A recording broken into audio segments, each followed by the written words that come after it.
Informasi pertama datang dari Lembaga Dirasua. Ada 5 orang yang telah dinyatakan sebagai tersangka dalam kasus dugaan korupsi bantuan sosial atau bansos masyarakat dalam rangka penanganan COVID-19 di Indonesia. Dan salah satunya adalah Menteri Sosial Juliari Peter Batubara.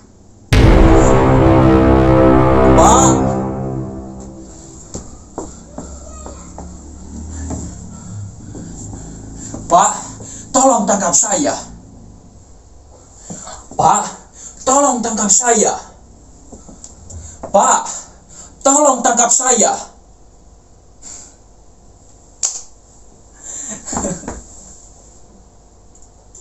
Saya ingin menjadi koruptor yang baik dan benar.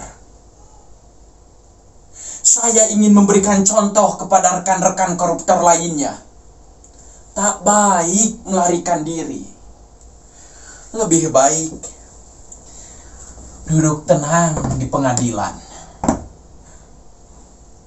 Kalau ingin sembunyi, bukankah tempat persembunyian yang paling aman bagi para koruptor justru ada di pengadilan? Tenang saja, kita tidak akan diperlakukan macam maling ayam. Paling ditanya sedikit-sedikit, basa-basi, minta hasil bagian korupsi. Tak ada ruginya kita berbagi pada hakim, jaksa, polisi. Anggap saja zakat buat mereka. Toh, itu juga bukan uang kita.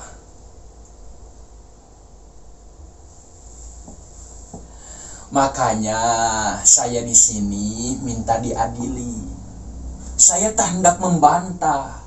Itu urusan para pengacara saya. Karena itulah mereka dibayar. Membuat kelihatan saya tak bersalah. Jadi Bapak tidak akan membantah kalau Bapak koruptor kakap? Justru itu, di sini saya mau meluruskan anggapan keliru yang menyatakan koruptor macam saya tak lebih benalu bangsa tak berguna. Koruptor macam saya jelas aset bangsa. Kamilah yang menggerakkan roda-roda perekonomian. Dengan korupsi, uang menjadi terdistribusi. Terjadi pemerataan seperti pembangunan. Korupsi juga terjadi di segala bidang. Kami tak menikmati untuk sendiri. Kami ikut menyumbang pembangunan rumah ibadah, menyantuni anak yatim, membantu korban bencana, menyokong kegiatan olahraga, iuran 17 Agustusan, banyak. Karena koruptor yang baik dapat tahu cara bagaimana mengelabui. Dengan berbuat baik, kami bisa dihormati. Duduk di depan bila ada hajatan. Diminta sambutan di pengajian. Assalamualaikum warahmatullahi wabarakatuh.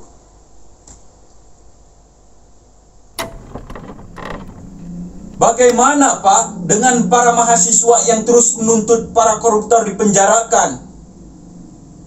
Naib, jika para mahasiswa terus menuntut para koruptor dipenjarakan, itu malah repot sendiri. Perlu membangun banyak penjara. Karena 70% warga negara Indonesia pasti akan masuk penjara. Bukankah itu akan menghabiskan uang belanja negara? Percayalah, memenjarakan para koruptor jauh lebih tinggi ketimbang dana subsidi BBM yang dialokasikan untuk mengatasi kemiskinan. Maka dari itu, memenjarakan koruptor akan kontraproduktif pada keuangan negara. Daripada uang itu dihambur-hamburkan untuk membangun penjara, lebih baik uang itu kami korupsi, lalu kami bagikan secara adil dan merata. Itu namanya korupsi yang adil dan beradab, sesuai Pancasila. Atau mungkin biar lebih terdengar lebih trendy, itulah prinsip demokrasi pada korupsi. Sesuai trias politika, demokrasi sangat perlu adanya distribusi kekuasaan yang sama antara eksekutif, legislatif, dan yudikatif. Begitupun demokrasi pada korupsi. Ibaratkan korupsi itu adalah demokrasi yang membawa gerbong-gerbong keuntungan dan semua ikut untuk menaiki dan menikmatinya. Maka dari itu, memberantas korupsi sama saja menggulingkan gerbong-gerbong demokrasi. Itu berbahaya. Ya, itu berbahaya. Bagaimana para demonstran bayaran akan membikinkan keonaran? Saya sebagai koruptor yang baik, ya tentu saja hal itu tidak mau terjadi. Saya pribadi koruptor yang cinta damai.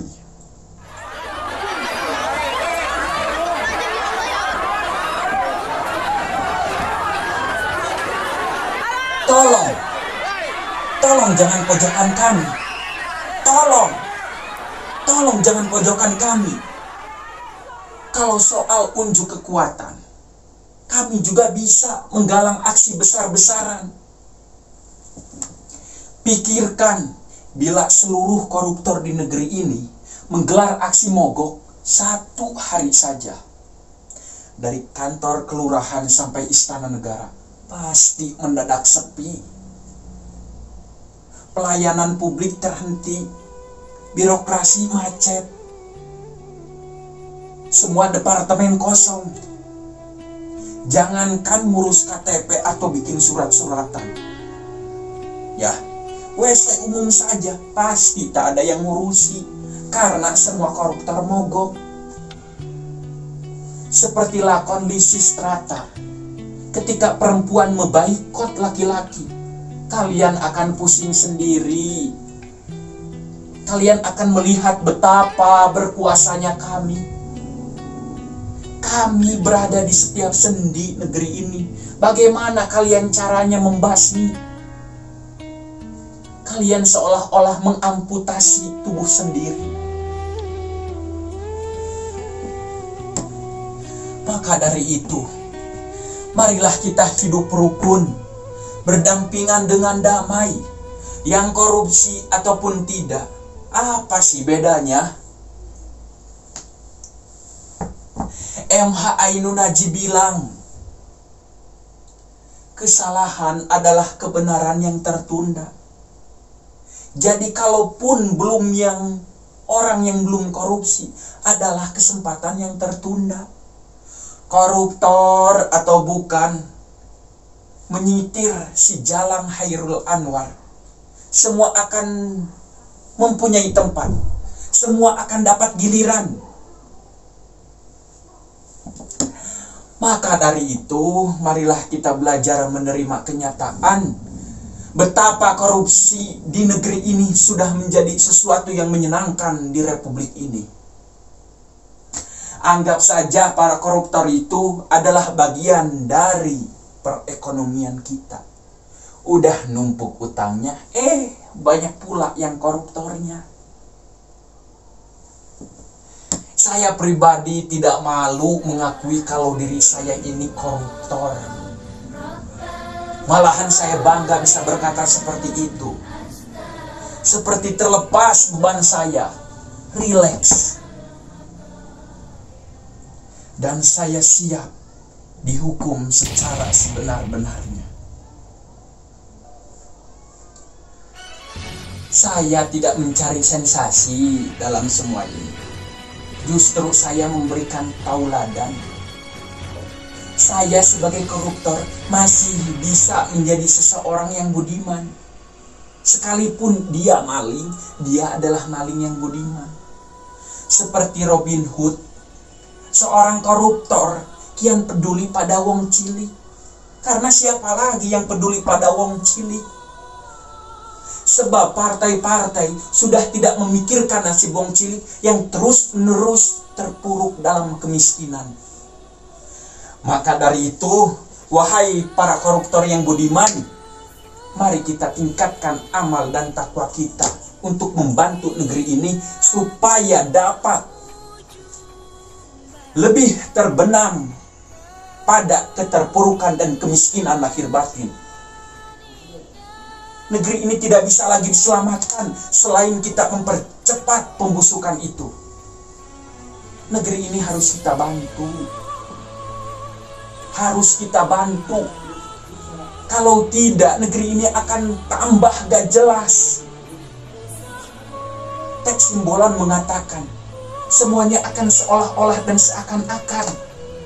Seolah-olah demokrasi, seolah-olah agamawan, seolah-olah intelektual, seolah-olah negara hukum, seakan-akan menteri padahal pengusaha, seakan penyair padahal setengah pengangguran.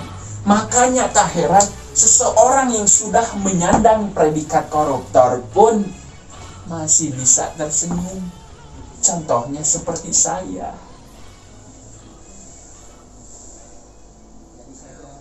Mulai hari ini, marilah kita menghargai para koruptor sebagai pahlawan-pahlawan tanpa jasa dan banyak uang yang berjasa untuk mempercepat proses pembusukan sampah-sampah negeri ini.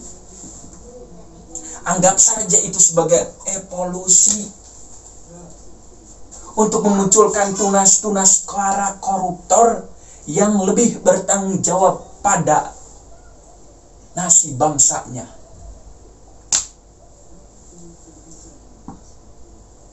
Jadi, Bapak dengan cara menyerahkan diri sudah begitu baik gitu. Terus terang,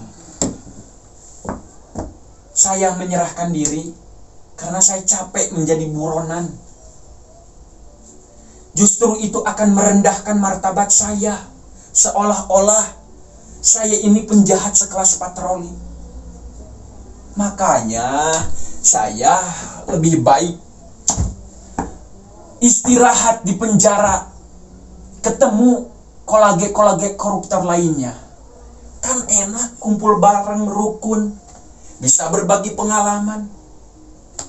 Koruptor dan gak koruptor asal kumpul, itu lebih enak lagi. Tapi yang saya herankan, kenapa aparat hukum kita masih saja sungkan-sungkan menangkap koruptor kakap seperti saya. Ketika saya datang ke pengadilan, mereka malah sembunyi.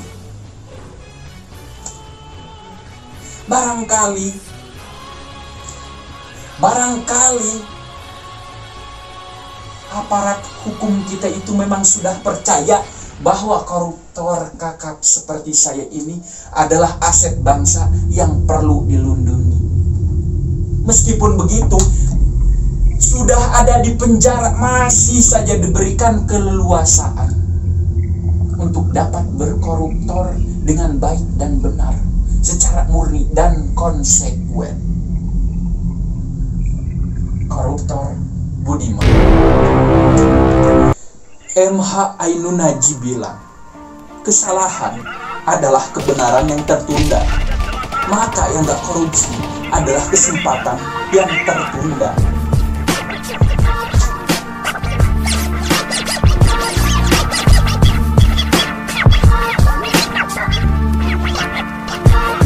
Dari teriak bocah dalam lagu. Pemerintah angkat dagu, merah putih berlabuh, rakyat dijadikan babu. Ini negara hukum, kenapa tidak rukun? Semua lunas terbayar, mesti uang yang mendukung. Politik sulap menyulap, jadi polusi. Soal suap menyuap, sudah jadi tradisi. Demo bikin rusuh, konflik undang musuh. Tanda tangan palsu, manuver ganda yang membasuh. Jeritan anak bungsu, alam bebas yang mengasuh. Dimana kata merdeka sedangkan krisis terus menjajah waktu. Ingat, kita tidak bodoh, jangan mau diperbudak oleh ego. Kelaparan merajalela bagai hidup di negara asing. Buka mata pemimpin saat merah putih terombang ambing.